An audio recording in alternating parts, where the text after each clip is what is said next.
Hello दोस्तों, आप सभी का स्वागत है एएसके एजुकेशन में। मैं सुमित भारद्वाज। जैसा कि हम लोग बात कर रहे थे आपके संधि के बारे में, इस संधि के बारे में जो है हमने जान लिया था कि संधि की परिभाषा क्या होती है।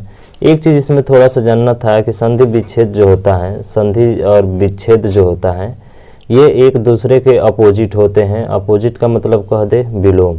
अपोजिट का मतलब क्या होता है? विलोम शब्द होते हैं, ठीक है, एक दूसरे के उल्टा होते हैं। तो अगर पूछे कि संधि का विलोम क्या होता है तो आप क्या जवाब देंगे? विच्छेद देंगे। क्यों? क्योंकि संधि का मतलब जोड़ना होता है और विच्छेद का मतलब क्या होता है? तोड़ना होता है।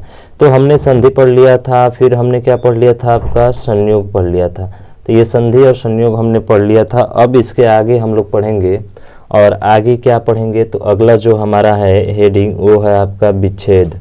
क्या होता है विच्छेद? तो थोड़ा इसको हम लोग लिख लेते हैं और लिखने के बाद से अच्छे से समझ लेते हैं। तो विच्छेद क्या होता है कि संधि रचना में किसमें? संधि रचना में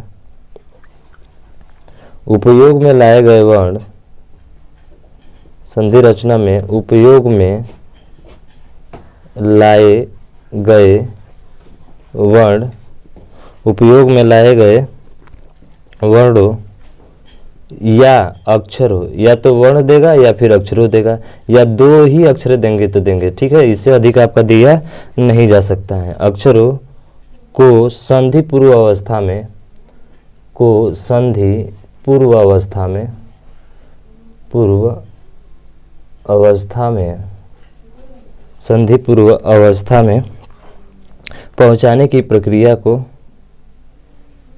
पहुंचाने की प्रक्रिया को, पहुंचाने की प्रक्रिया को क्या कहते हैं? पहुंचाने की प्रक्रिया को संधि विच्छेद कहते हैं।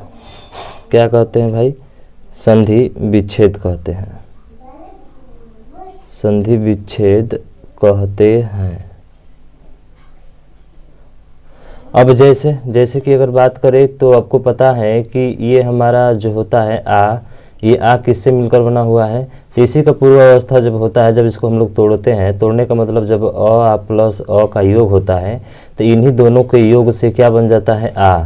वैसे ही हमारा अगर बात करते हैं ए की, तो ये ए जो होता है आपका आ प्लस ई से मिलकर बना होता है, और इन दोनों के योग से बन जाता है क्या? हमारा ए बन जाता है। तो इन्हीं को क्या कह रहा है कि संधि रचना में उपयोग में लाए गए वर्णों या अक्षरों, या तो वर्ण कहेगा या फिर अक्षर कहेगा, को संधि पूर्व अवस्था में पहुंचाने की प्रक्रिया को क्या कहते हैं? संधि विच्छेद कहते हैं, ठीक है। प्रक्रिया को क्या कहा जाता है? संधि विच्छेद कहते हैं। अब बात करें इसके संधि के प्रकार की बात करें तो आप सभी को पता होगा कि संधि के जो प्रकार होते हैं वो आपके कितने होते हैं? 3 होते हैं। अब 3 प्रकार कौन कौन से हैं? तो इसके जो प्रकार हैं आपके 3 प्रकार के हैं, ठीक है। कितने प्रकार के हैं आपके? 3। जिसमें पहला आता है आपका स्वर संधि। क्या आता है? स्वर संधि। दूसरा आता है आपका व्यंजन संधि। क्या आता है आपका? दूसरा व्यंजन संधि। और तीसरा जो होता है वो होता है आपका क्या? विसर्ग संधि। कौन सी संधि होती है? विसर्ग संधि। यानी कि 3 टाइप की संधि हमारी होती हैं, जिसमें पहला स्वर संधि, दूसरा व्यंजन संधि और तीसरा विसर्ग संधि। अब पता है आपको कि स्वर संधि में क्या होता है कि स्वर संधि में जो होता है, स्वर के सामने स्वर आ जाए। क्या आ जाए आपका? स्वर के सामने स्वर आ जाए। जब स्वर के सामने स्वर आता है तो वो कौन सी संधि होती है? स्वर संधि होती है, ठीक। उसके बाद से बात करें इसके, तो व्यंजन संधि क्या होती है? तो इसमें क्या होगा कि व्यंजन के साथ या तो स्वर आ जाए या फिर क्या आ जाए सर? व्यंजन आ जाए। तो ये संधि कौन सी होगी आपकी? व्यंजन संधि होगी, ठीक है। उसके बाद से बात करें विसर्ग, तो विसर्ग आप जानते हैं ये विसर्ग होता है। तो विसर्ग के सामने या प्लस के पहले विसर्ग या प्लस के बाद जो है आपका स्वर या व्यंजन आ जाए। स्वर या क्या आ जाए? व्यंजन। तो इनको हम लोग क्या नाम देते हैं? विसर्ग संधि देते हैं। अब जैसे हमने बात किया कि स्वर क्या होता है, जैसे कि स्वर आ जाए, यानी कि धन के पहले या तो स्वर आ जाए या धन के बाद स्वर आए, तो वहाँ पे संधि कौन सी होगी आपकी? स्वर संधि होगी। व्यंजन के साथ यानी कि प्लस के पहले व्यंजन और व्यंजन के बाद से स्वर या व्यंजन आए तो आपकी व्यंजन संधि होगी। विसर्ग संधि क्या होगी, तो ये आपका विसर्ग होता है और इसके बाद स्वर या व्यंजन आए तो भी क्या होगा, आपका विसर्ग संधि होगा। अब कैसे होगा, जैसे कि हम बात करते हैं इसमें कि अगर हम लिखे यहाँ पे कि राम धन आश्रय, क्या लिखे, राम धन आश्रय, तो यहाँ पे देखेंगे आप जो म है तो म तो है ये है। अब बताए थे तोड़ने के लिए कैसे तोड़ा जाता है, तो जैसे आप म बोलेंगे तो म में भी क्या आएगा, अ आएगा। इसका मतलब कि आधा म आप प्लस क्या हो गया, अ। तो देखिए इसका भी अंतिम वर्ण क्या है, स्वर है, और इसका भी प्रारंभिक वर्ण क्या है, स्वर है। यानी कि जब स्वर और स्वर का मेल होता है तो क्या बनता है, स्वर संधि बनता है।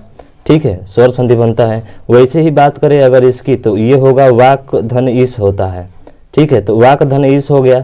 इसका मतलब कि जो व्यंजन होगा यहाँ पे आप देख रहे हैं क जो व्यंजन है ये आधा होता है, हमेशा नीचे क्या होता है, हलंत होता है। तो जब भी हलंत होगा तो आपका व्यंजन होगा, तो व्यंजन के साथ क्या आ जाए, स्वर, तो व्यंजन के साथ स्वर आ जाए तो क्या होगा, व्यंजन संधि होगा।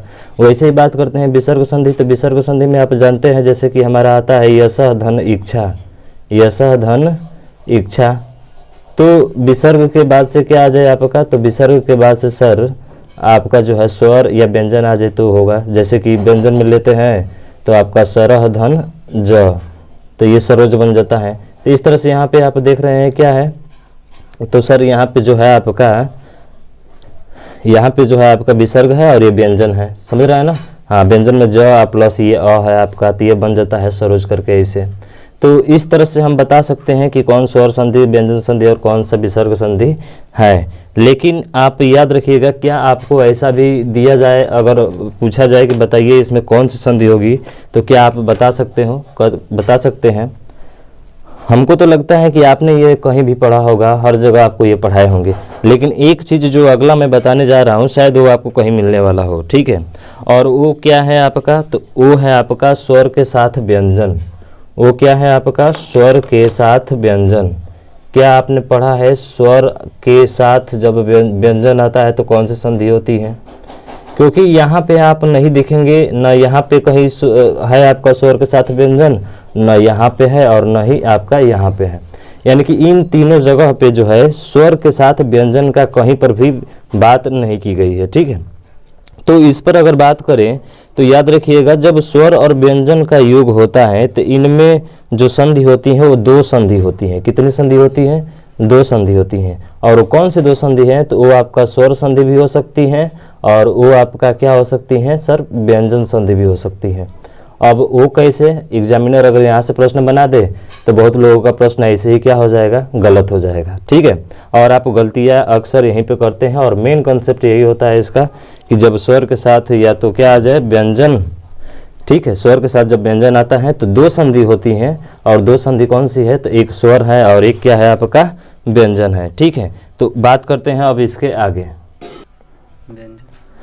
देखिए जैसे हमने कहा कि जब हमारा जो है स्वर आ जाए, स्वर के साथ व्यंजन आ जाता है तो आपकी दोनों संधि होती है। और वो दोनों संधि कौन सी है, तो स्वर के साथ जब व्यंजन आता है तो आप ध्यान दीजिएगा कि स्वर और व्यंजन दोनों हो सकता है, स्वर भी हो सकता है, स्वर और व्यंजन दोनों संधि हो सकती है, दोनों संधि हो सकती है, या हो सकती है या फिर होगी, समझ रहे हैं ना, हो सकती है नहीं बल्कि होगी भी। कैसे होगी, तो बात करें, एक तरफ लिखें हम स्वर संधि और दूसरी तरफ क्या लिखते हैं हम, व्यंजन संधि। एक तरफ लिखते हैं हम लोग स्वर संधि और एक तरफ लिखते हैं हम लोग क्या, व्यंजन संधि। एक तरफ स्वर संधि और दूसरी तरफ लिखते हैं क्या, व्यंजन संधि।